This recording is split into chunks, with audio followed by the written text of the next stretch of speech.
So good afternoon, everyone. By the way, my name is Navi Biacon. So for today, I will discuss I will tackle the concept mapping.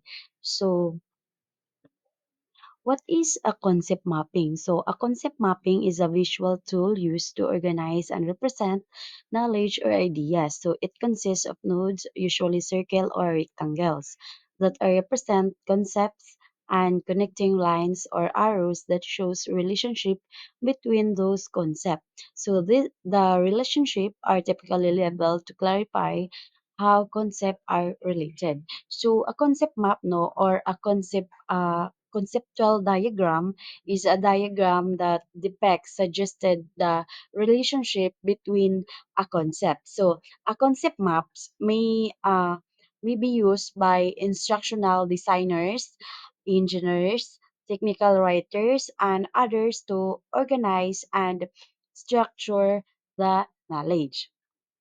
So the next is there are four most popular types of um, concept mapping. So the first one is spider map. So spider maps which are used to diagram concepts. So here are the example of the spider map. So spider maps though are sometimes called uh, semantic map. So it is a graphic organizer or the concept map that can be used for brainstorming ideas, aspect, and thoughts, typically on a single theme or the topic. So it is used to sort and evaluate multiple ideas and to show the relationship between the ideas. So the next one is number two is the flow charts. So which are used to visualize the process. So this is the example of the flow charts. So flow chart no are is a diagram that illustrates the steps,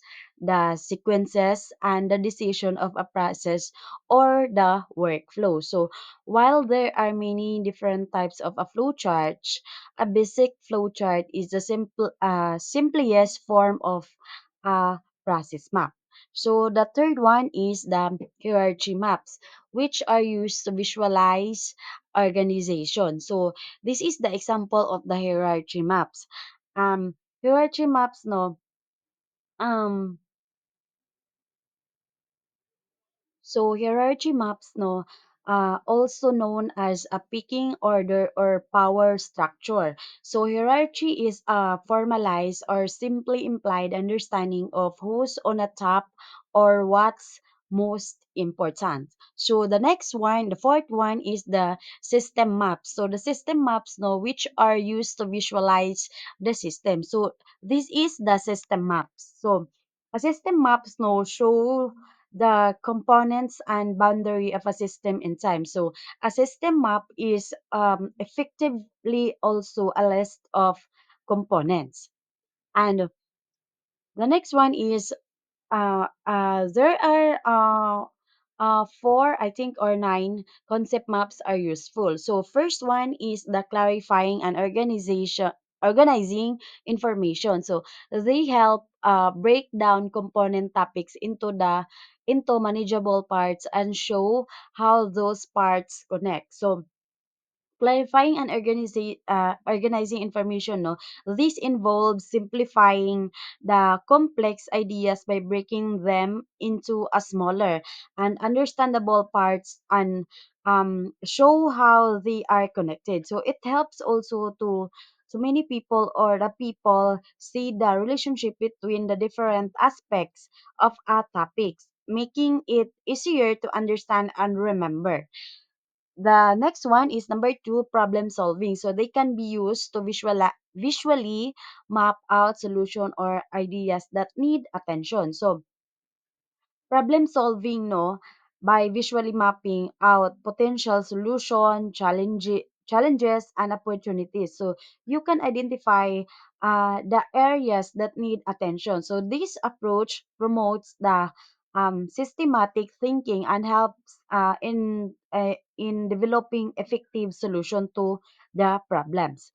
The third one is the studying. So concept maps are an effective way to for students to study and understand relationships between concepts. So studying, no, the concept maps are valuable tool for students as they visually represent the relationship between different ideas. So this method enhances the comprehension and promote active learning and supports better retention of information.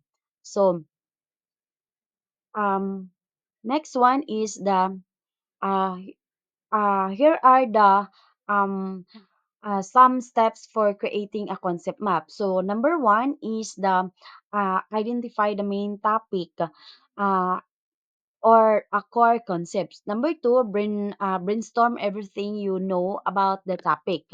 Number three, organize the information by major ideas or uh, ideas or points. Number four, place the information on a diagram or a map. Next is review the course materials and vocabulary to ensure everything is included. Number six, review the map and look for more connection. And number seven is include the details. Number eight, analyze and improve the map by asking a question. Number nine, update the concept map as you learn more. And that's all for my report for today. Thank you.